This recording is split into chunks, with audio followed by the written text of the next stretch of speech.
Abandoned by his parents as a boy, Peter Parker is raised by his aunt and uncle. Where are you going? Something your mom and I have to do. But when he finds a mysterious briefcase, it leads him to his father's former partner. Your father and I were going to change the lives of millions, including mine. Seeking the answers to his past, Peter must also stop an unimaginable terror in The Amazing Spider-Man. Alrighty, well, we're here to review The Amazing Spider-Man. Greg and I actually did a preview review not too long ago. And unfortunately, Andrew Garfield could not be here for the actual... Dude, that was Aaron. What? Aaron Fink, yeah, he's one of our reviewers. Aaron Fink, yeah, he's one of our reviewers. So he couldn't make it, so I had to take his place. That was Andrew Garfield. So did I. Well, I actually was not excited to see this movie. Me neither. I felt like I had seen the Spider-Man story before, and even though it came out 10 years ago, it was still very fresh with me. I felt like I saw it a couple months ago. You know, they were doing like a darker take on it, and I really was not excited for like the Batmanification of all superheroes. But I thought it was great. I thought it put a new spin on it. It showed us sort of the same story, but in a different light, in a different direction. I was really surprised, not because of the great acting, not because of the great action, but because of character development. Yeah. Wow, in a superhero movie? I know. Unbelievable. Who knew? Unbelievable.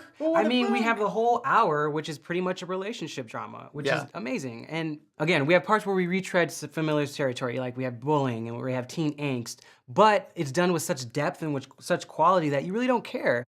It set the world up, it set the characters up, and it gave us something to hold on to when all the action scenes kicked in. The relationship stuff is done so realistically and so truthfully, and I felt like the action scenes were done very well, and the action always made sense. I hate those scenes in movies where the two characters fight and then one runs away so they can fight later. That never happens in this movie. It always seems to make sense. Yeah. But the mythology aspects, the idea of like how Spider-Man becomes Spider-Man, the spider bite stuff, we've seen that so many times. I mean, but that's part of the canon. It feels like they're having to force it in. Like that if it wasn't Spider-Man, if they didn't have this franchise they had to follow, maybe a lot of the things would have been different. It's almost as if the writer and the director were saying, we know that you know about this, we're just gonna get it out of the way. But it takes a long time for them to get, he's not Spider-Man for the first 5 minutes But I of this love movie. that. We needed that hour of figuring out how this character, pretty much, why is this movie different from the other one? So yeah, I want to call out Andrew Garfield, who plays the new Peter Parker.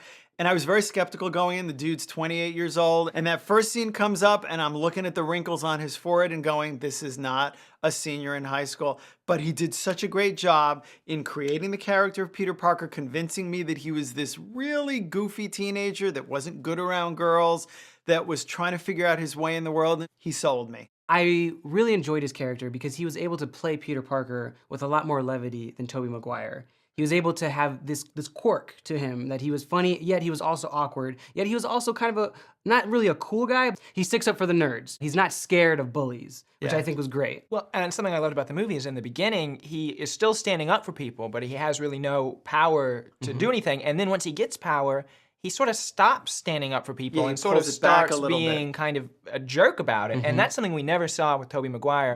Emma Stone, of course, played Gwen Stacy, Peter Parker's love interest. I was very worried that she was going to be the blonde Mary Jane, that she was going to essentially just be a one-note female character to be put in jeopardy. The high school relationship stuff they do with her is just so dead on, and it feels real and true, and I loved it. The dialogue that Emma Stone and Andrew Garfield, it's very crisp. It's not too witty. It's kind of perfect for the scene. And it was great because obviously for a film like this, dialogue can get very campy very easily. I really think that's to Marc Webb, the director's completely. credit. He Absolutely. just had done 500 Days of Summer. And all of that relationship stuff that he learned about in 500 Days, you could see it translated right here. And I think it's because he allows for many small character moments. And that happens with all the supporting actors as well. Rhys Ifans is Dr. Kurt Connors, who I call Dr. Lizardo. Dr. Crocodile. Dr. Crocodile.